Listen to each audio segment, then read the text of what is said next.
Welcome to UATV. My name is Yula Horova, and you are watching this week's final newscast. Ukraine is intensifying its long-range campaign against strategic targets inside Russia, striking logistic networks, facilities linked to military supplies, and critical energy infrastructure. While Moscow attempts to downplay the impact, the economic and physiological consequences are increasingly being felt on Russian territory. We also examine the shift of U.S. figures such as Laura Loomer, the role of MAGA influencers in shaping anti-Ukraine narratives, and the key changes within Ukraine's military command.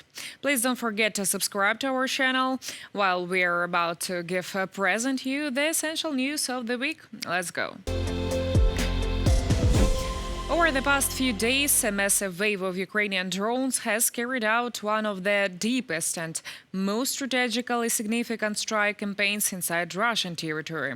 The legitimate target was distribution network of Wildberries, the local e-commerce giant like Amazon. Wildberries is not merely a civilian retailer. It is a critical logistics platform that distributes military equipment, dual-use technology, and supplies that directly sustain the enemy's war machine.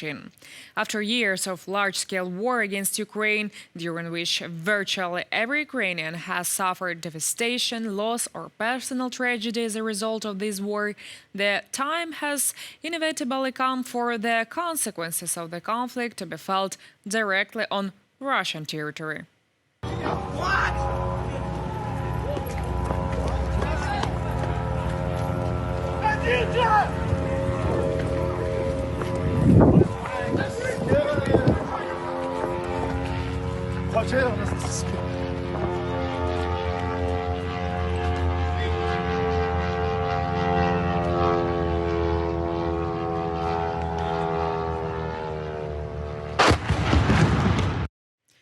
This coordinated offensive demonstrates the rapid advancement and growing technological sophistication of Ukraine's unmanned system forces.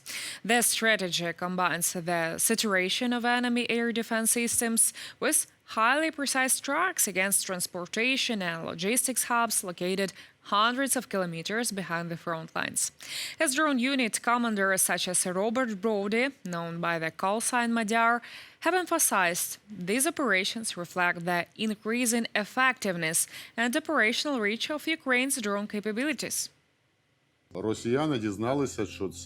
Russians have learned that there can also be a symmetrical response. They have come to understand what the sound of an air raid siren means. At first, the strikes reached 200 kilometers inside Russia, then 500, then 700. Today they extend as far as 2,500 kilometers into Russian territory.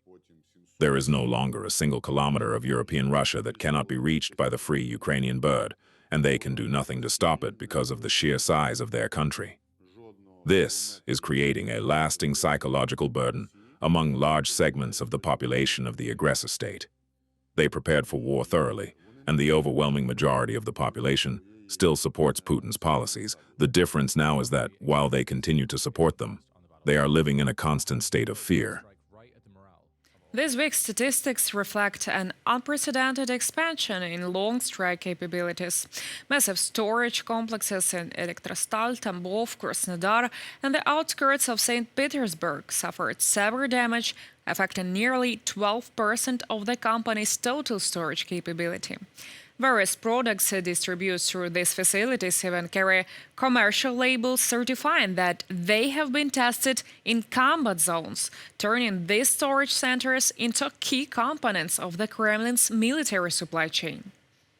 Today, our long-range sanctions worked across 3 areas on Russian territory, as well as on our temporarily occupied land and at sea. In particular, in response to Russian strikes on our civilian infrastructure and on our cities and communities, 2 major logistics facilities were hit. In the Moscow and Tambov regions, more than 500 and nearly 700 kilometers from the front line. The aggressor used them to supply sanctioned components for drone production and navigation equipment. Volodymyr Zelensky, President of Ukraine. Beyond direct military equipment, the large logistics complexes targeted also function as receiving and redistribution hubs for technological components subject to international sanctions.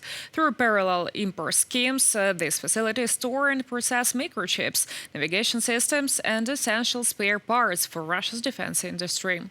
By neutralizing these large-scale redistribution points, the constant flow of critical supplies that fuels the war machine is disrupted, weakening the enemy's ability to produce and maintain military equipment. The response from Kremlin spokesperson Dmitry Peskov came after Ukrainian authorities claimed that Wildberries' large storage complexes were not operating as purely civilian facilities, but were instead being used to supply the Russian army with tactical equipment, technology, and dual-use components. When asked about Kyiv's position, Dmitry Peskov formally rejected the Ukrainian arguments, stating that and cynically accusing the Ukrainian armed forces to continue to, as Peskov slide, attack civilian targets. The United States will continue seeking a commitment to end the war in Ukraine, U.S. Secretary of State Marco Rubio stated after a meeting in Manila during the ASEAN summit, where Russian Foreign Minister Sergey Lavrov attempted to pressure Washington's position. Rubio spoke to reporters and said he held a good and frank conversation about the Russian war against Ukraine. He described it as a very bloody war, adding that Russians are currently facing attacks deep inside their territory, something that was not seen at the end of the year. Let me remind you that the meeting between Sergey Lavrov and Marco Rubio took place on Thursday, July 23rd, in Philippine capital of Manila, and according to Russian media reports, lasted about half an hour. Meanwhile, the U.S. Secretary of State noted that in order to break the deadlock in negotiations and achieve peace in Russia's war against Ukraine, new concepts are needed. He noted that the proposals put forward by the Russian Federation so far have been unacceptable for Ukraine. At the same time, Rubio emphasized that the United States is ready to continue playing a constructive role in ending this war against Ukraine. You think we settled the war in Ukraine in our 30 minutes in there here in Asia? That's not the way it works. Look, we had a good conversation, a frank conversation. I'm not going to tell you what we talked about because these diplomacy doesn't work well when you run to the microphones afterwards. Suffice it to say, I'll tell you what I told you yesterday. The United States, the president's been clear that we want, if we can, we are prepared to play a constructive role in bringing about an end to a senseless war. And we're ready to do that. And we, of course, expressed that. And we've expressed it in other means. So we talked about other things as well, though. Kyiv categorically rejects any Kremlin ultimatums involving territorial concessions or the abandonment of sovereignty. Therefore, the main instrument for forcing Moscow toward genuine peace remains Ukraine's defense forces, which continue to systematically destroy Russian military facilities, logistic networks, oil refineries, and the aggressor country's shadow fleet.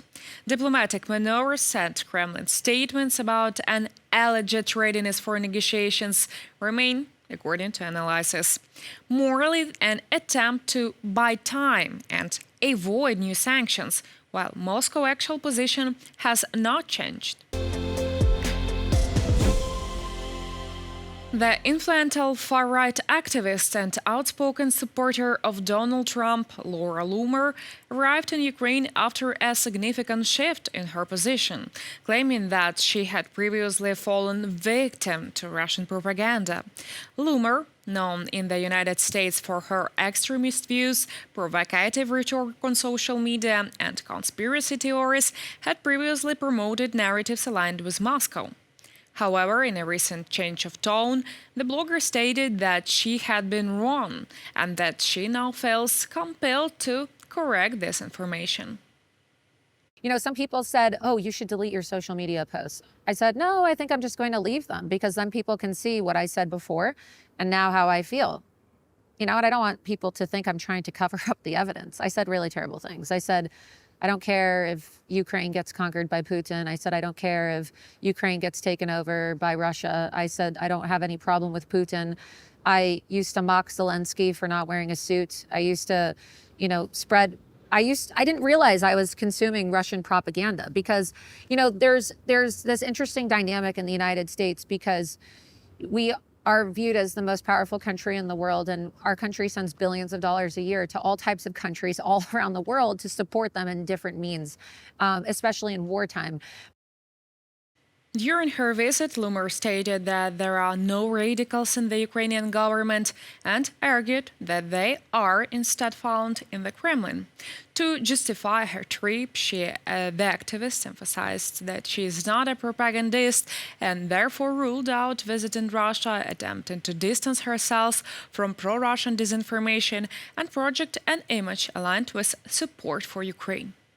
I realized at that point in time that I had a clear understanding of the war between Israel and Hamas. I had a clear understanding of the war in the United States, but I realized that the information that I had been consuming about the war in Ukraine was solely from, foreign media, really, because I had been following them mostly because the war broke out in 2022, right? And most of what I had been seeing online before I got access to my accounts again was RT and Telegram channels.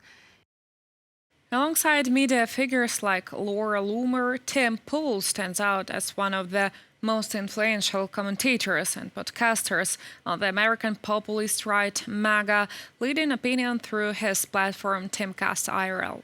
In the context of the war in Ukraine, Pool has positioned himself as one of the most vocal critics of Washington's decision to provide military and financial assistance, even describing the Kyiv government as an opponent of U.S. interests. His prominence increased further after becoming involved in a U.S. Department of Justice investigation into Tenet Media, a platform accused of covertly financing right-wing influencers with funds allegedly originated from Russia. After it was revealed that Tenet Media received covert funding linked to Russian state media, Pool publicly declared himself a victim of the scheme, asserting that he was unaware of the origin of those funds. Despite the scandal, he reaffirmed that his anti-Ukraine views and his opposition to sending military and financial aid are genuine, based on his own convictions rather than a mandate of payment from the Kremlin. Alexei Kurchenko, 57, former director of the business aviation terminal at Sheremetyevo Airport, was found hanged on his balcony of his Moscow apartment in what authorities are preliminarily investigating as a suicide, having been abruptly dismissed 3 weeks earlier.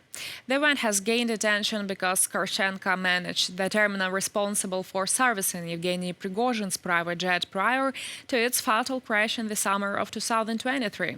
One theory regarding the crash suggests that a malfunction in the turbocooler was supposed to be repaired at this terminal, but the task has handed off at the last minute to a company linked to Russian intelligence, where an explosive device is expected to have been installed, leading to beliefs that the former executive held key information about the events leading up to the plane crash. The U.S. government has officially imposed new tariff on 60 trading partners, including Russia, in response to a lack of effective measures against forced labor in their supply chains.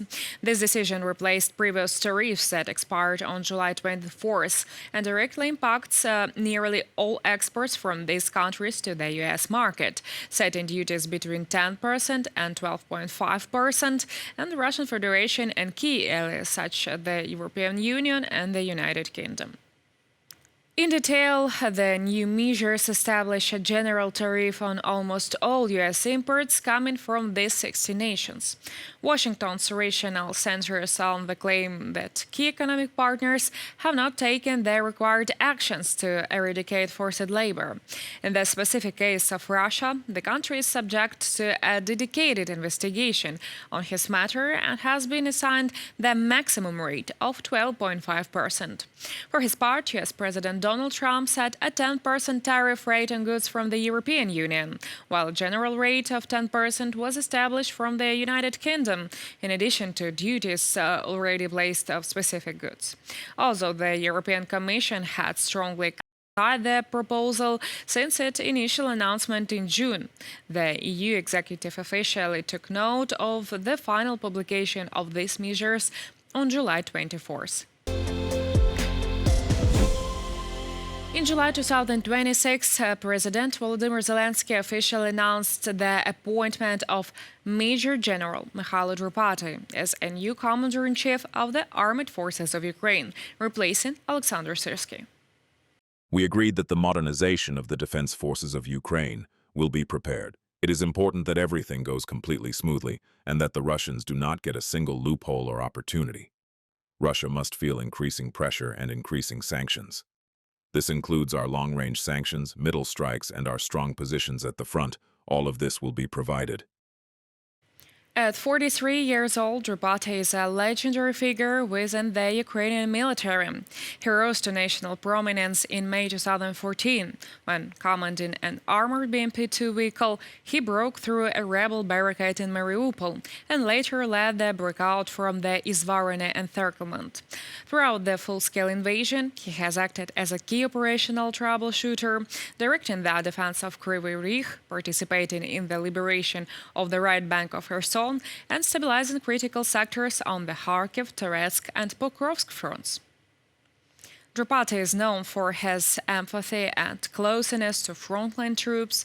To balance his focus on innovation and human-centric leadership, he has assembled a key team, including Charlotte Khmelnytska on digital transformation and experienced commanders like paratrooper Igor Skubyuk heading the general staff, ensuring tactical discipline alongside operational flexibility. Across Russian state media and pro-Kremlin Telegram channels, Drupati's appointment triggered a combination of unease and coordinated media attacks. Russian propagandists view him as a pragmatic and dangerous official due to his extensive direct combat record, a proven ability to reorganize fractured defense lines. To counter his image as a people's general, Russian narratives have tried to frame his appointment as a political maneuver by Kiev. Through they acknowledge with concern his capability to regain the initiative in highly contested sectors on the front. The new commander-in-chief of the AFU, Armed Forces of Ukraine, his surname is Drupati. What does our enemy represent? Well, it's all obvious.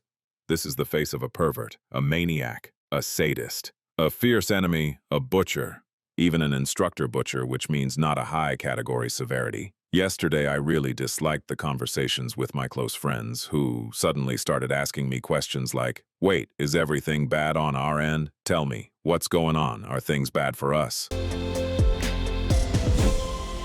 That's all for this week. Thank you for watching.